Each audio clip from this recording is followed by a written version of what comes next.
పండగలే high power ఉల్లాసం high power ఉత్సాహం high power ఆరోగ్యం హై పవర్ ఆనందం. గుంటూరు వారి XXL మరియు హై పవర్ హార్స్ దేశవాళీ మినపగుళ్ళు. బంధాలు అనుబంధాలు మరింత దృఢంగా మరింత బలంగా.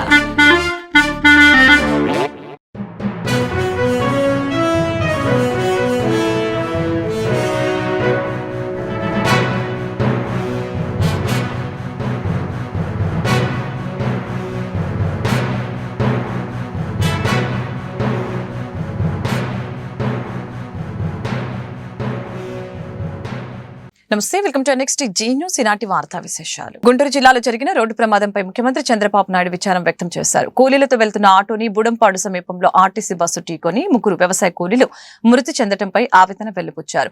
కూలీ పనుల కోసం వెళ్తున్న మహిళలు ప్రమాదంలో ప్రాణాలు కోల్పోవడం తీవ్ర విచారకరమని తెలిపారు. మృతులు అరుణకుమారి, నాంచారమ్మ, సీతారామమ్మ కుటుంబాలని ఆర్థికంగా ఆదుకుంటామని సీఎం హామీ ఇచ్చారు. ప్రమాదంపై దిగ్భ్రాంతి వ్యక్తం చేసిన మంత్రి లోకేష్ మృతుల కుటుంబ సభ్యులకు ప్రగాఢ సానుభూతి తెలిపారు.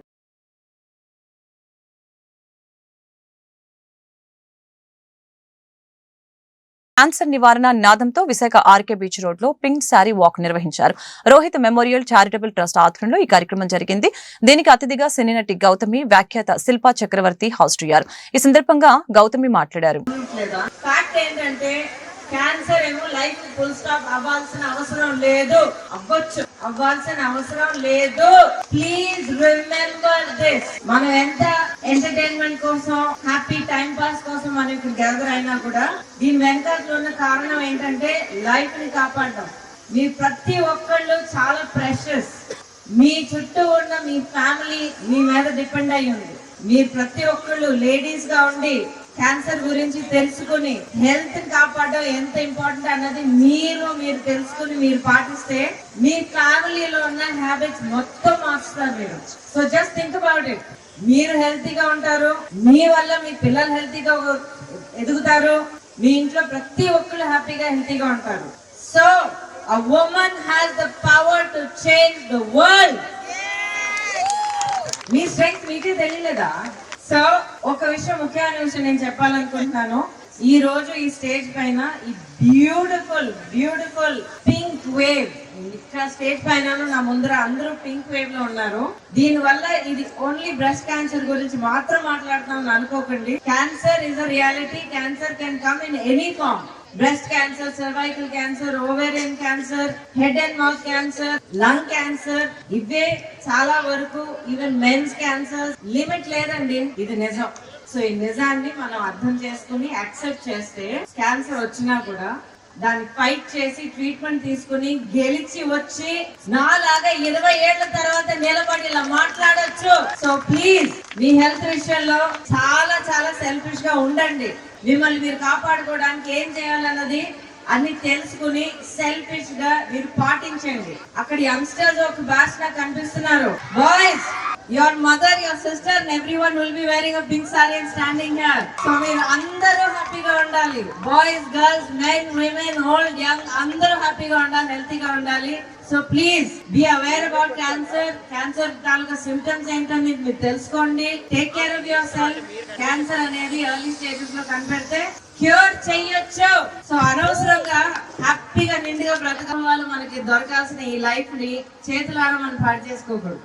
So be pink and be aware. చాలా సంతోషంగా ఉంది. అండ్ దిస్ లవ్, ఈ ప్రేమ నన్ను నా లైఫ్ లో ఒక ముందడుగు వేయడానికి ఒక ఫౌండేషన్ గా ఉండింది. And I love it so much and I love you all so much. And ఆ ప్రేమని, ఆ గ్రాటిట్యూడ్ మీకు తెలుపుకోవడానికి, నేను ఇక్కడ ఉండడానికి చాలా చాలా ఇంపార్టెంట్ కారణం. So please take care of your self. Road ప్రమాదంలో గాయపడిన వారిని పరామర్శించిన పొన్నూరు ఎమ్మెల్యే ధూళిపాల నరేంద్ర మృతుల కుటుంబ సభ్యుల్ని ఓదార్చి ధూళిపాల నరేంద్ర ఈ సందర్భంగా మీడియాతో మాట్లాడారు. రోడ్డు ప్రమాదంలో 3 మహిళా కూలీలు దుర్మరణం చెందడం విచారకరమని తెలిపారు. చనిపోయిన వారందరూ కూడా రెక్కల కష్టం మీద జీవించేవారు కావడం బాధాకరమని అన్నారు. క్షతగాత్రుడికి మెరుగైన వైద్యం అందించాలని జీజీహెచ్ వైద్యులకి సూచించడం జరిగిందని తెలియజేశారు. ప్రమాదంలో మృతి చెందిన 3 మహిళల కుటుంబాలకి కూటమి ప్రభుత్వం అన్ని విధాలా అండగా ఉంటుందని చెప్పారు. బాధితులకి ఆర్థిక సహాయం అందించి వారి కుటుంబాలకి అండగా ఉంటామని భరోసా ఇచ్చారు. రోడ్డు ప్రమాదం జరిగిన రహదారిని మరింత విస్తరించే అంశం ఎంపీల ద్వారా కేంద్రం దృష్టికి తీసుకువెళ్తానని అన్నారు.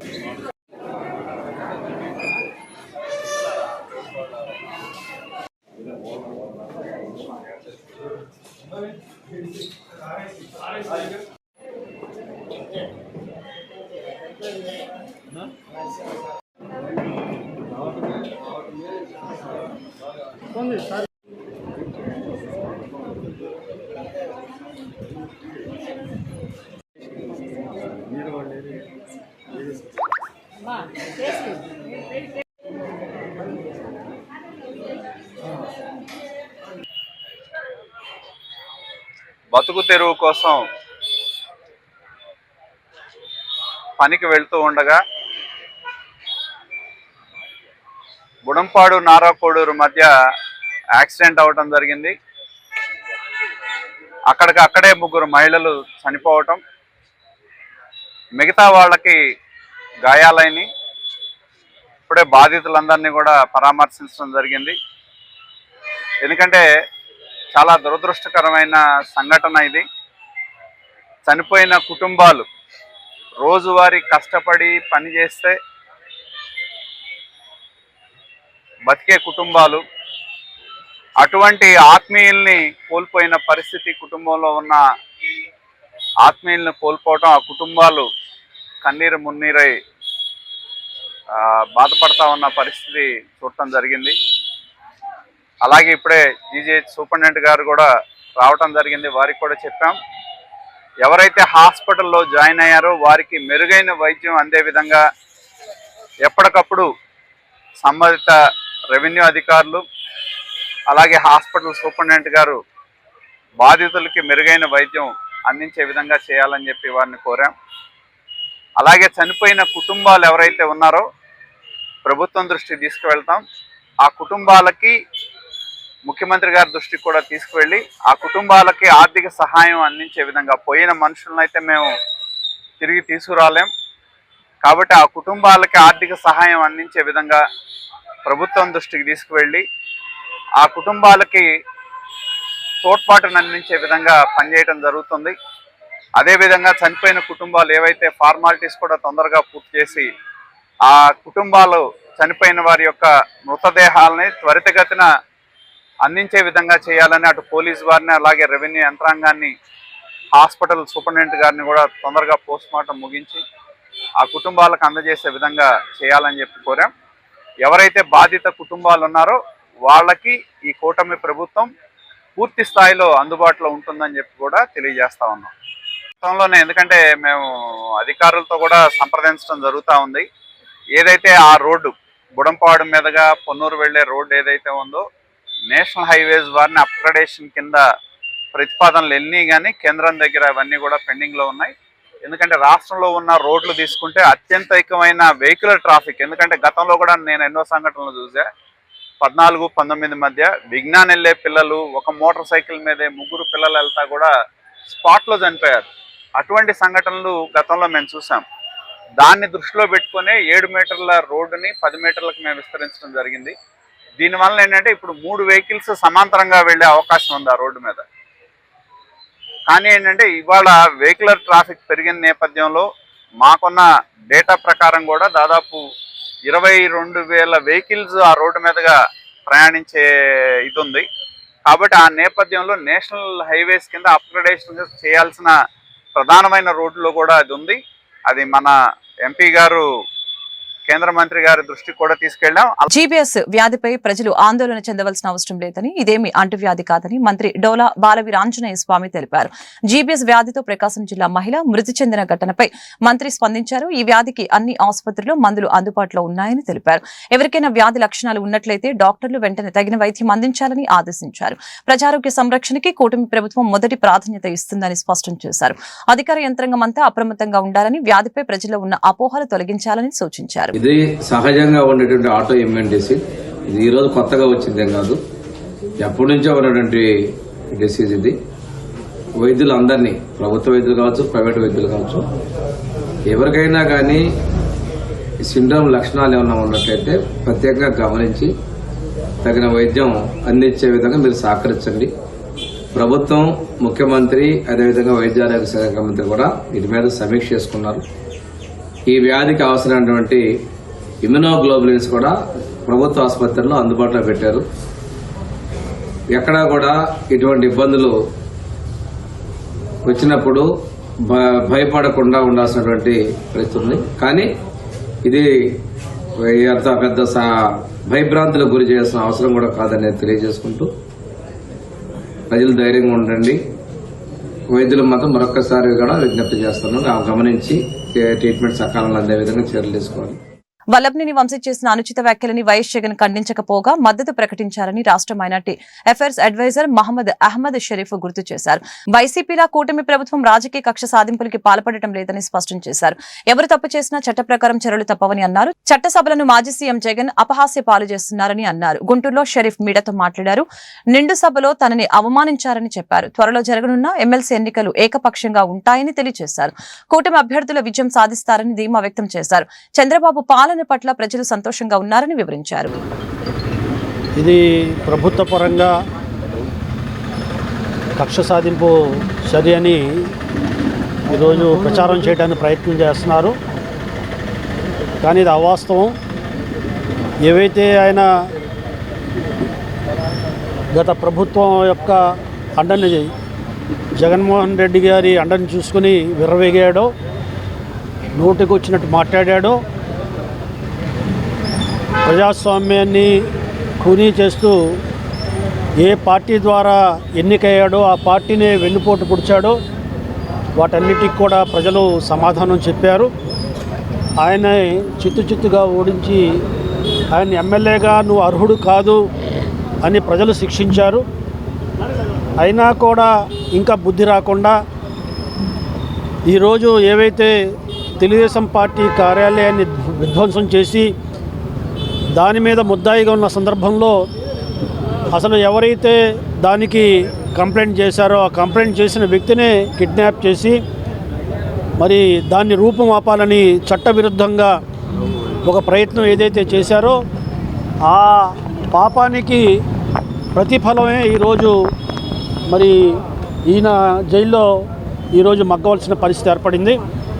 ఈరోజు మరి జగన్మోహన్ రెడ్డి గారు ఇటువంటి వాటిని ఖండించకుండా మరి ఏ రకమైన కామెంటు దాని మీద చేయకుండా ఈరోజు ప్రభుత్వం మీదే బురద చల్లే రకంగా ఆయన్ని పరామర్శించడానికి వెళ్ళటం ఈరోజు ఏ రకంగా కనపడుతుందంటే మరి అప్రజాస్వామ్య అదే రకంగా చట్ట విరుద్ధ విధానాలకి నేను ఎప్పుడు సపోర్ట్ చేస్తుంటాను. ప్రభుత్వంలో ఉన్నప్పుడు కూడా నేను అదే రకంగా నడుచుకున్నాను. ఈరోజు ప్రభుత్వంలో లేకపోయినప్పటికి కూడా ఎవరైనా చట్టవిరుద్ధంగా ప్రవర్తిస్తే దాన్ని నేను సహకరిస్తాను, సమర్థిస్తాను అన్నట్టుగా ఈనాడు వంశీ గారిని సమర్థించడం ఇది చట్ట వ్యతిరేక విధానాలకి బాసట పలకడం తప్ప మరొకటి కాదని ఈ సందర్భంగా నేను మనవి చేస్తున్నాను. కాబట్టి ఈనాడు చంద్రబాబు నాయుడు గారు కూడా తొందరపాటుతో అధికారంలో వచ్చాం కాబట్టి గత ప్రభుత్వం ఏదైతే ఉన్నదాన్ని లేనట్టుగాను లేనిదాన్ని ఉన్నట్టుగాను చిత్రీకరించి కక్ష సాధింపు చర్య చేసిందో మరి తెలుగుదేశం పార్టీ నాయకులందరి మీద ఎస్సీ ఎస్టీ కేసులు పెట్టడం, అదే రకంగా వాళ్ళ మీద మరి తప్పుడు కేసులు బనాయించడం, ఒక్కొక్కళ్ళ మీద 10-20 కేసులు బనాయించడం లాంటి విధానాలకు పోకుండా చట్టపరంగా వాళ్ళు చేసిన తప్పుల్ని శిక్షించే రకంగా ఆచితూచి ఆలోచించి మరి ప్రభుత్వ పరంగా చట్టపరంగా చర్యలు తీసుకోవడం జరుగుతుందని చెప్పడానికి ఇది ఒక నిదర్శనం. 8 నెలలుగా మరి ప్రభుత్వంలో ఉన్నప్పటికీ కూడా ఎవరి మీద కూడా కక్ష సాధింపు చర్య కాకుండా వాళ్ళు చేసిన తప్పులని ఎండగట్టే రకంగా ప్రభుత్వ పరంగా ద్విచక్ర వాహనాలని చోరీ చేసే 2 నిందితుల్ని గుంటూరు జిల్లా పోలీసులు చాకచక్యంగా అరెస్టు చేశారు.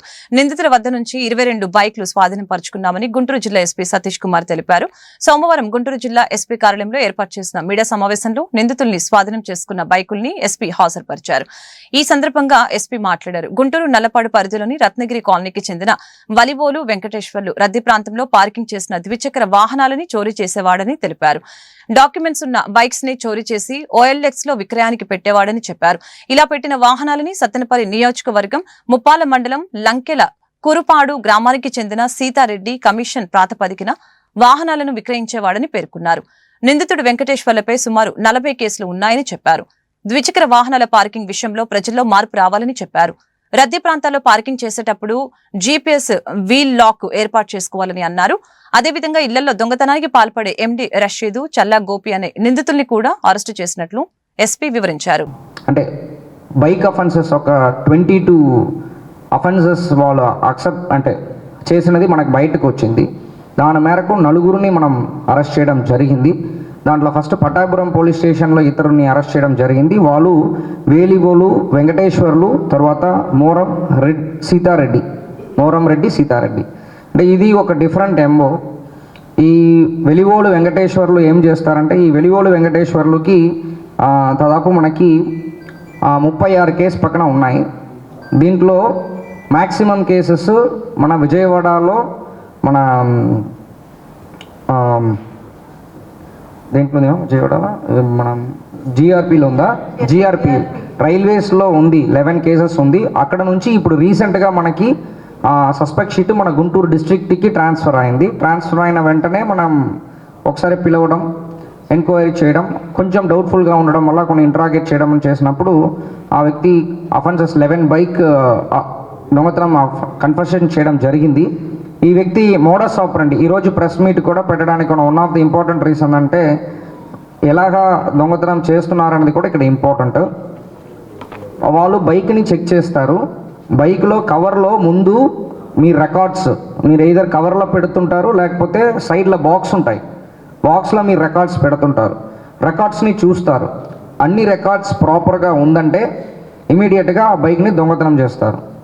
దొంగతనం చేసిన తర్వాత ఓఎల్ఎక్స్లో పెడతారు. బికాస్ ఓఎల్ఎక్స్లో పెట్టాలంటే మీకు డాక్యుమెంట్స్ అన్నీ కంపల్సరీ. ఓఎల్ఎక్స్లో పెట్టిన తర్వాత ఈ A2 అని చెప్పేసి మనం ముందేనే ఆల్రెడీ ఒకసారి వార్నింగ్ ఇచ్చాము. రిసీవర్స్ అంటే with knowledge, with intention, with knowledge వాళ్ళకు ఉందని అనుకోండి, ఖచ్చితంగా వాళ్ళని కూడా మనం అరెస్ట్ చేస్తామని చెప్పడం జరిగింది. సో ఆ బేస్ చేసుకొని మోరం రెడ్డి సీతారెడ్డిని మనం అరెస్ట్ చేయడం జరిగింది. ఆ వ్యక్తి 8 బైకులు కొనుక్కున్నారు. ఈ వ్యక్తి ఓఎల్ఎక్స్లో పెడతారు, ఆ వ్యక్తి ఓఎల్లో కొనుక్కుంటారు.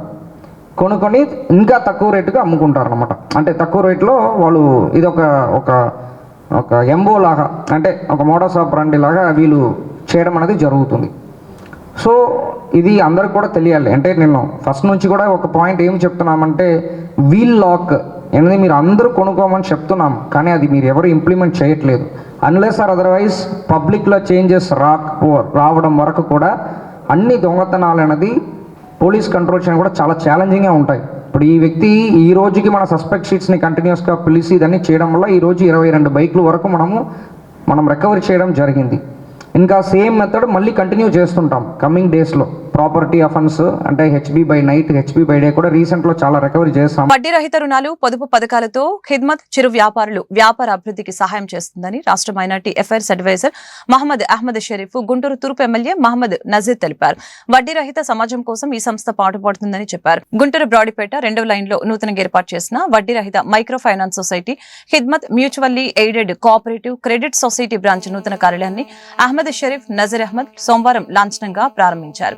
ఈ సందర్భంగా వారు మీడియాతో మాట్లాడారు. చిరు వ్యాపారులు ఖిద్మత్ సొసైటీ అందించే ఆర్థిక సేవలను సద్వినియోగపరచుకోవాలని కోరారు. ఖిద్మత్ కోఆపరేటివ్ క్రెడిట్ సొసైటీ పనితీరుని, సాధించిన ప్రగతిని ఈ సందర్భంగా వివరించారు.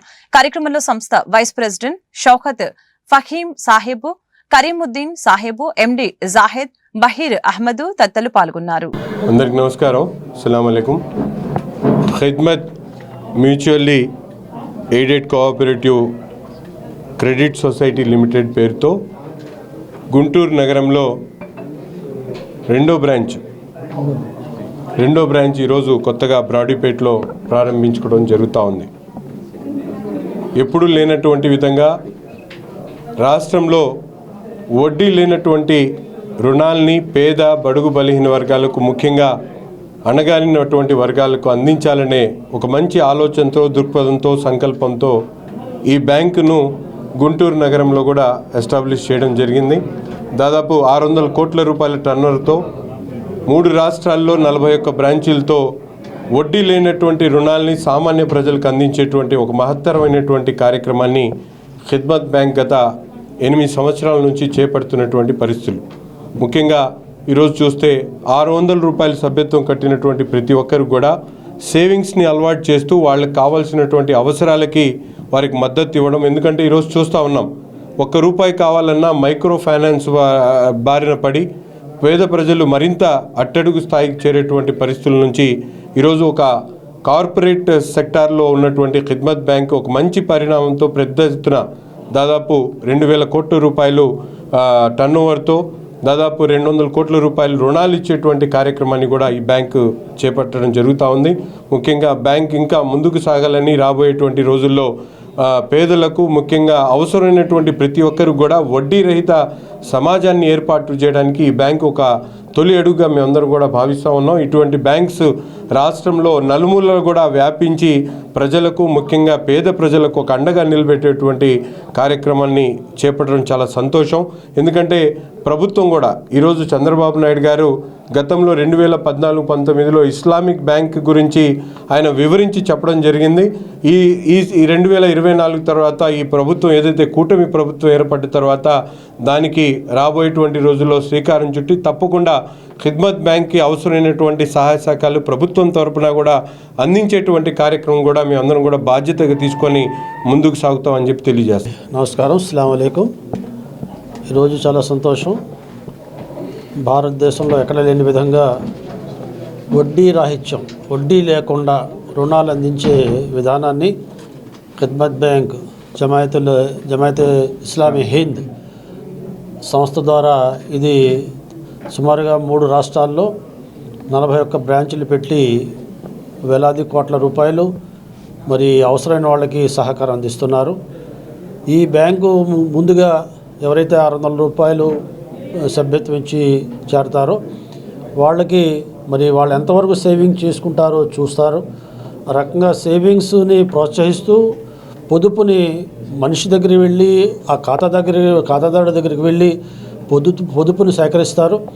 ఎంతైతే పొదుపు చేస్తున్నారో దాన్ని రేపు లోన్ ఇస్తే దాన్ని తీర్చగల సమర్థతని అతనికి ఉన్న సామర్థ్యాన్ని గుర్తించి ఆ రకంగా లోన్స్ ఇస్తుంటారు. ఈరోజు ఈ లోన్స్ కేవలం ఖిద్మత్ అనే బ్యాంకు ఒక సామాజిక వర్గానికి, ఒక కులానికి, ఒక మతానికి అనే కాకుండా ఎవరైతే అర్హులైన వాళ్ళు ఉన్నారో, ఎవరైతే అవసరమైన వాళ్ళు ఉన్నారో వడ్డీ బారి నుండి తప్పించి వడ్డీ లేకుండా వారికి బ్యాంకు ద్వారా సహకారం అందించి చిన్న చిన్న మొత్తాల్లో వాళ్ళు తిరిగి చెల్లించే రకం చేస్తున్నారు. మనం చాలా సందర్భాల్లో చూస్తుంటాం. బ్యాంకుకి ఇచ్చిన రుణాలు ఏవి కూడా రికవరీ కావు. కానీ ఇక్కడ 98% రికవరీ రేటు ఉంది, కేవలం 2% మాత్రమే రికవరీ రేట్లు లేదు. కాబట్టి ఇది చక్కటి విధానం.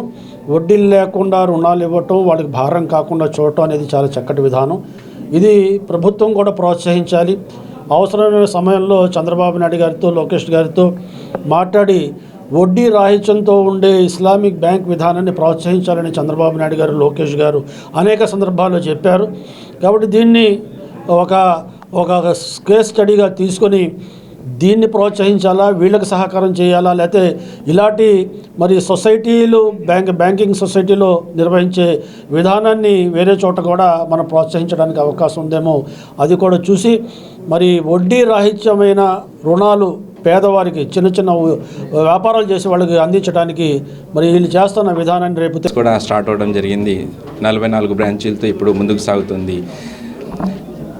దాదాపు 1,00,000 మంది నెట్వర్క్ కలిగినటువంటి వ్యవస్థగా ఇప్పుడు ముందుకు సాగుతుంది. రాబోయే రోజుల్లో ఒకటి వడ్డీ రహిత పొదుపు, అదేవిధంగా రుణాలు. రెండో ప్రోడక్ట్ ఏంటంటే ఎవరైతే ఎడ్యుకేషన్ పర్పస్ అదేవిధంగా ఇల్నెస్తో ఉన్నారో వాళ్ళకి కూడా గోల్డ్ బేస్డ్ లోన్ కూడా ఒక ప్రోడక్ట్గా మనం లాంచ్ చేయడం జరిగింది. దీనివల్ల సామాన్యమైనటువంటి ఎవరైతే వ్యక్తులు ఉన్నారో వాళ్ళకి సహాయ దృక్పథంతో చేయాలనేటువంటి కాన్సెప్ట్. సో ఈ సందర్భంగా ఖిద్మత్ సేవలన్నీ కూడాను రాష్ట్రంలో అన్ని జిల్లాల్లో కూడాను స్థాపించాలనేటువంటి సదుద్దేశంతో ముందుకెళ్తున్నాము. రాబోయే రోజుల్లో ఇంకా విశాఖపట్నంలో కానీ, నెల్లూరులో, ఇంకా అనంతపూర్లో సక్సెస్ఫుల్గా రన్ అవుతున్నాయి. వీటిలో కూడాను ప్రభుత్వం తరపున సహాయ సహకారాలు అందుతాయని భావిస్తున్నాం. నేషనలైజేషన్ విధానం రద్దు చేయాలని కోరుతూ గుంటూరు కార్పొరేషన్ పారిశుద్ధ్య కార్మికులు సోమవారం విధులు బహిష్కరించారు. నగర కమిషనర్ పులి శ్రీనివాసులు కార్మికుల చేత వెట్టి చాకిరీ చేయించాలని చూస్తున్నారని జేఏసీ నేతలు కోట మాల్యాద్రి, ముత్యాలరావు, శంకర్రావు, రవికుమార్ ఆరోపించారు. ఆ దిశగా కమిషనర్ కార్మికులను భయభ్రాంతులకి గురి చేస్తున్నారని మండిపడ్డారు. గుంటూరు నగరం విస్తరిస్తున్న నేపథ్యంలో పారిశుద్ధ్య కార్మికులను పెంచాల్సింది పోయి తగ్గించడం ఏంటని ఈ సందర్భంగా ప్రశ్నించారు. 4 చేయవలసిన పని 2 ఎలా చేస్తారని నిలదీశారు. ఈ విషయంలో కమిషనర్ తో తాడోపేడో తేల్చుకుంటామని హెచ్చరించారు.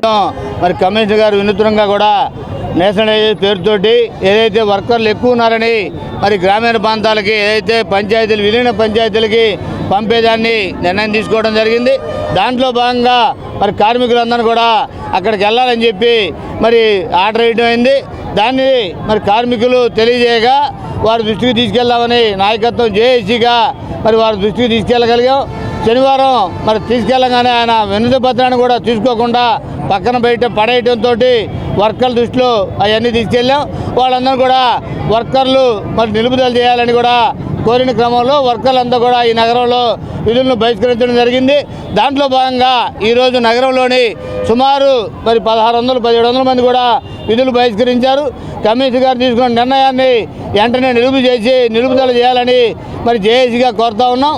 నిలుపుదల చేయని పక్షంలో ఈ ఆందోళనని కొనసాగిస్తామని, దాంట్లో భాగంగా ఏదైతే కమిషనర్ గారు వారు వచ్చిన మొదట్లోనే చెప్పారు, ఆదివారం పూర్తి సెలవు అడిగాం. ఆదివారం సెలవుని మరి దాన్ని 2 భాగాలుగా చేసి గురువారం కొంతమందికి, ఆదివారం కొంతమంది కూడా ఇస్తామని చెప్పారు. దాన్ని మర్చిపోయారు. దాన్ని ఏదైతే రెండో అంశంగా దాన్ని కూడా వారి దృష్టిలో పెట్టాలని మనం అనుకున్నాం. దాంట్లో క్రమంగా మరి కొంత మార్పు చేసినప్పటికీ నిన్న కూడా కొంతమంది ఆగడం జరిగింది. ఆ దృష్టితోటి ఆగిన వాళ్ళందరూ కూడా పనులు తీసేస్తామని, కొత్త వర్కర్లు పెట్టుకుంటామని మరి చెప్పి కార్మికుల్ని ఏదైతే మరి పనిచేసి నిన్న ఆగారో వాళ్ళందరినీ భయభ్రాంతులు చేస్తూ ఉన్నారు. ఇది సరైనది కాదు. వాళ్ళ వర్కర్లందరూ కూడా విధుల్లోకి తీసుకోవాలి. విధుల్లోకి తీసుకొని మీరు ఆలోచన ఏదైతే చేశారో వర్కర్ని బదిలీ చేయడాన్ని వెంటనే ఆపాలని కోరుతా ఉన్నాం. అట్లాగే ట్రాక్టర్కి ఇప్పటికే పని ఎక్కువైపోయింది. ట్రాక్టర్ వర్కర్లు 5 నుంచి 4 తీసుకొచ్చారు. 4 పోయి ఇప్పుడు 2 అంటా ఉన్నారు. ఇవన్నీ కూడా మరి సరైనది కాదు. మీ ఆలోచన విరమించుకొని కార్మిక సమస్యను పరిష్కరించాలని, లేని పక్షంలో ఈ ఏదైతే వర్కర్లు బదులుని రేషనలైజేషన్ పేరుతో కార్మికుల్ని ఓచకోత కోసి దునుమాడితే సహించజాలం. రెండవది, మీరు రేషనలైజేషన్ పద్ధతిలో కొనసాగించాలంటే అది అవసరంలా. ఎందుకంటే కోవిడ్లో పనిచేసేటువంటి కార్మికులు ఉన్నారు, వాళ్ళని విధుల్లోకి తీసుకోండి. కొత్తగా బదిలీ కార్మికులు ఉన్నారు, ఇప్పటి వరకు 18 సంవత్సరాల నుంచి చెమటోడ్చి పనిచేస్తున్నటువంటి బదిలీ కార్మికులు ఉన్నారు. రూపాయి జీతంతోనే వాళ్ళు కాలం వెళ్ళిపుచ్చుతున్నారు. వాళ్ళని కూడా పర్మనెంట్గా తీసుకోండి. నీ రేషనలైజేషన్కి ఒప్పుకోండి. ఒక ట్రాక్టర్కి 4 అయితేనే 8 మంది ఉన్నారు. ఇంతకుముందు కన్నబాబు గారు ఉన్నప్పుడు కూడా 8 మందితో చేయించాం. దాన్ని 4 అన్నారు. ఓకే, దాన్ని కూడా అంగీకరించు. ఇవాళ 2 అంటారు. మీరే తెలియజేయండి. ప్రెస్ అండ్ ప్రింట్ మీడియాని అడుగుతున్నాను. ఒక ట్రాక్టర్ని 7 గంటలు పనిచేసే విధంగా 2 కార్మికులు ఊళ్ళో ఉన్న చెత్తనంతా తరలించడానికి సాధ్యం అవుతుందా? అందుకనే ఈ రేషనలైజేషన్ మాకొద్దు అని అంటున్నాం. అంతేకాదు, చనిపోయిన వాళ్ళు ఉన్నారు, కాంట్రాక్ట్ కార్మికులు, రిటైర్డ్ అయిన వాళ్ళు ఉన్నారు. వాళ్ళని పనుల్లోకి తీసుకోండి. ఆ విధంగా మీరు రేషనలైజేషన్ పద్ధతిని కొనసాగిస్తే మేము సహకరిస్తాం.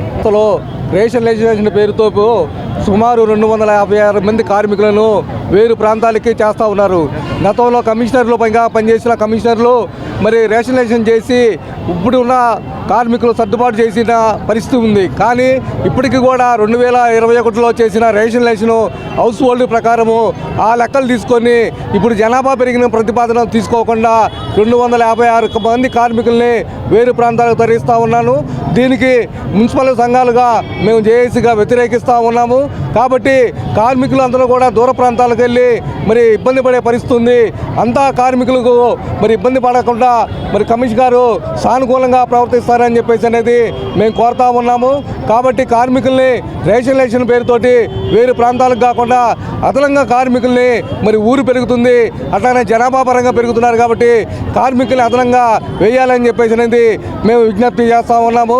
లేని పక్షాన మరి ఇదే పద్ధతిలో కొనసాగిస్తే కార్మికులు కూడా విధులు బహిష్కరించడానికి సిద్ధంగా ఉన్నారని తెలియజేస్తూ ఉన్నాము. అలాంటి పరిస్థితి తీసుకురాకుండా కార్మికులకి మరి వారాంతపు సెలవును అమలు చేస్తారు. గారు ఏదైతే రేషనలైజేషన్ అంటున్నారో దానికి భిన్నంగా దానికి ప్రత్యామ్నాయంగా ఉన్నటువంటి అంశాలని కమిషనర్ గారు ఆలోచించే దానికోసం కార్మికులతోనూ కార్మిక సంఘాల నాయకులతోనూ చర్చించే దానికోసం సిద్ధంగా లేరు.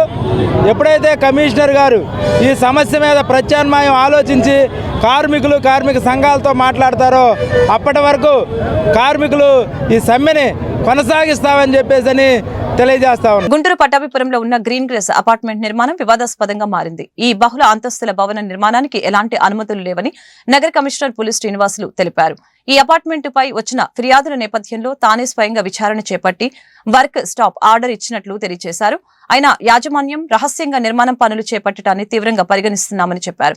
అడిషనల్ కమిషనర్ ఆధ్వర్యంలో ఒక విచారణ కమిటీ ఏర్పాటు చేస్తున్నట్లు వెల్లడించారు. కోర్టు కేసుల నేపథ్యంలో యాజమాన్యంపై ఎలాంటి యాక్షన్ తీసుకోలేకపోయామని వివరించారు. సోమవారం గుంటూరు కార్పొరేషన్ కార్యాలయంలో ఏర్పాటు చేసిన మీడియా సమావేశంలో కమిషనర్ మాట్లాడారు. గ్రీన్ గ్రేస్ అపార్ట్మెంట్ నిర్మాణమే అక్రమాలకి పుట్టగా తేల్చారు. ఏ శాఖ నుంచి ఈ అపార్ట్మెంట్ కి అనుమతులు లేవని అన్నారు. 2023లో రైల్వే శాఖ ఇచ్చిన ఎన్ఓసీని రద్దు చేసుకుందని అన్నారు. అసలు కార్పొరేషన్ నుంచి ఈ అపార్ట్మెంట్ కి ఎలాంటి ప్లానే ఇవ్వలేదని స్పష్టం చేశారు. ప్రజలు కూడా అపార్ట్మెంట్స్ కొనేటప్పుడు పూర్తి వివరాలు తెలుసుకోవాలని సలహా ఇచ్చారు. గత 5 సంవత్సరాల నుంచి నగరం నడిబొడ్డున అక్రమంగా బహుళ అంతస్తుల భవన నిర్మాణం జరుగుతూ ఉంటే అధికారులు ఏం చేస్తున్నారని మీడియా ప్రశ్నిస్తే దీనిపై విచారణ జరిపిస్తామని కమిషనర్ చెప్పారు. నిర్మాణ పనులు ఆపాలని యాజమాన్యానికి సూచించిన దానికి విరుద్ధంగా అపార్ట్మెంట్ నిర్మాణ పనులు చేపట్టడమే కాకుండా గృహ ప్రవేశం జరగడంపై లీగల్ గా యాక్షన్ తీసుకుంటామని ఈ సందర్భంగా తెలిపారు. సమావేశంలో గుంటూరు నగర అదనపు commissioner Chella Obulesu, deputy commissioner VH Srinivasarao, CP Rambabu, D Koteswararao పాల్గొన్నారు. సంస్థ పరిధిలో ఈ గ్రీన్ గ్రేస్ అపార్ట్మెంట్ అనేది ఒక ఇష్యూ నడుస్తూ ఉంది. అది చట్టబద్ధత లేకుండా కన్స్ట్రక్షన్ యాక్టివిటీస్ స్టార్ట్ చేశారు. దానికి సంబంధించి ఎలాంటి అనుమతులు లేకుండా ఫైనల్గా గుంటూరు కార్పొరేషన్ నుంచి ఎలాంటి అనుమతులు లేకుండా అట్లానే వేరియస్ డిపార్ట్మెంట్ నుంచి ఎలాంటి ఎన్ఓసి లేకుండా ఈ ప్రాజెక్టుని ముందుకు తీసుకెళ్తున్నారు. కాబట్టి చట్ట ప్రకారం యాక్షన్ తీసుకోవాలని చెప్పేసి మరి కొద్ది నెలల క్రితం మీడియా ద్వారా, సోషల్ మీడియా ద్వారా కొన్ని న్యూస్ ఐటమ్స్ మా దృష్టికి వచ్చాయి. వచ్చిన తర్వాత నేను ఇక్కడ పోయిన సంవత్సరం 2024 ఆగస్టులో ఇక్కడ కమిషనర్గా జాయిన్ అయ్యాను. ఆ జాయిన్ అయిన తర్వాత మీ అందరికీ తెలుసు బుడమేరు ఫ్లడ్స్ వస్తే అక్కడ దాదాపు 15 days అక్కడ ఉండటం జరిగింది. ఆ తర్వాత వచ్చినటువంటి ఈ న్యూస్ ఐటమ్స్ బేస్ చేసుకొని ఒక ఇన్వెస్టిగేషను కార్పొరేషన్ నుంచి మొదలుపెట్టడం జరిగింది. దీనిలో ప్రధానంగా టౌన్ ప్లానింగ్ విభాగాధిపతి వాళ్ళ టీం వెళ్ళటమే కాకుండా నేను కూడా పర్సనల్గా ఈ ప్రాజెక్ట్ని విజిట్ చేయడం జరిగింది. అయితే ఇక్కడ ఈరోజు ఈ ప్రెస్ కాన్ఫరెన్స్ పెట్టడం ఉద్దేశం ఏంటంటే ఇది 2015 నుండి ఈ ప్రాజెక్టుకు సంబంధించినటువంటి ప్లాన్స్కి అప్లై చేయటం, మళ్ళీ రివైజ్డ్ అప్లై చేసుకోవటం, రివైజ్డ్లో మళ్ళీ షార్ట్ ఫాల్స్ నోటీస్ చేయటం, రిక్వైర్డ్ ఎన్ఓసీలు షార్ట్ ఫాల్స్గా నోటీస్ చేయటం, లేకపోతే సాయిల్ టెస్టింగ్ రిపోర్ట్స్ సరిగా లేవని, ఏదేమైనా కూడా 2015 వాళ్ళు ఈ యాజమాన్యం, ఈ గ్రీన్ గ్రేస్ అపార్ట్మెంట్ సంబంధించిన యాజమాన్యం 2015 ఫిబ్రవరి 13న G+4కి వాళ్ళు అప్లై చేశారు పర్మిషన్. అంటే ఆ రోజు ఆన్లైన్ సిస్టమ్ లేదు. తర్వాత దాన్ని 11/3/2015 నాడు ఇది ఇలాంటి షార్ట్ ఫాల్స్ మేము నోటీస్ చేశాము. ఆ షార్ట్ ఫాల్స్ మీరు సబ్మిట్ చేసిన తర్వాత ఇది ఫైనల్గా అప్రూవల్ ఇవ్వటం జరుగుతుందని చెప్పేసి షార్ట్ ఫాల్. గుంటూరు జిల్లాలో గంజాయి విక్రయాలపై ఉక్కుపాదం మోపుతున్నామని జిల్లా ఎస్పీ సతీష్ కుమార్ తెలిపారు. ఈ విక్రయాలపై నిరంతర నిఘా ఉంటుందని చెప్పారు. ఇందులో భాగంగా గంజాయి విక్రయిస్తున్న మణికంఠని అరెస్టు చేసి 24 కేజీల గంజాయిని స్వాధీనం చేసుకున్నామని తెలిపారు. సోమవారం ఎస్పీ కార్యాలయంలో ఏర్పాటు చేసిన మీడియా సమావేశంలో సతీష్ కుమార్ ఈ కేసు వివరాలను వెల్లడించారు. లంబసింగికి చెందిన గిరిజన మహిళ చింతాల పద్మ వద్ద నుంచి మణికంఠ గంజాయి కొనుగోలు చేస్తున్నట్లు గుర్తించామని చెప్పారు. ఈ కేసులో మణికంఠ, పద్మ అరెస్టు చేయడం జరిగిందని అన్నారు. గంజాయి విక్రయించిన సేవించిన కేసులు తప్పవని హెచ్చరించారు. ఈ మణికంఠాన్ని మనం అరెస్ట్ చేయడం జరిగింది. అరెస్ట్ చేసిన తర్వాత అంటే పికప్ చేసిన తర్వాత బేస్డ్ ఆన్ ఇన్వెస్టిగేషన్ లంబసింగి నుంచి గంజా తీసుకొని రావడం చెప్పడం జరిగింది. సో అక్కడ మనం టీంని పంపించడం జరిగింది. మనం బ్యాక్వర్డ్ లింక్ వరకు కూడా ఎఫర్ట్స్ పెడుతున్నాం కాబట్టి సో లంబసింగి టీం పంపించాము. అక్కడ టీం పంపించినప్పుడు మనకి చింతల పద్మ అని చెప్పేసి ఒక లేడీని కూడా అరెస్ట్ చేయడం జరిగింది. అదేవిధంగా వాళ్ళ హస్బెండ్ చింతల సత్యనారాయణ ఇంకా అబ్స్కౌండింగ్లో ఉన్నారు. సో ఈ మణికంఠ తర్వాత బ్యాక్వర్డ్ లింక్ వెళ్ళినప్పుడు ఆ పద్మ చింతల పద్మ వాళ్ళందరి దగ్గర నుంచి కలిపి 22 kgs సీజ్ చేయడం జరిగింది. దీంట్లో ఏంటంటే ఇప్పుడు మణికంఠ తరపు నుంచి మన కన్స్యూమర్స్ కొంతమంది నేమ్ తీసుకోవడం జరిగింది. సో ఆ నేమ్ని బేస్ చేసుకొని ఫర్దర్ వాళ్ళు వెరిఫికేషన్ చేస్తూ ఫర్దర్ అరెస్ట్ కూడా జరుగుతాయి అన్నమాట. ఈ వార్తలు ఇంతటితో సమాప్తం. మరొక బులెటిన్ మళ్ళీ కలుద్దాం. నమస్కారం.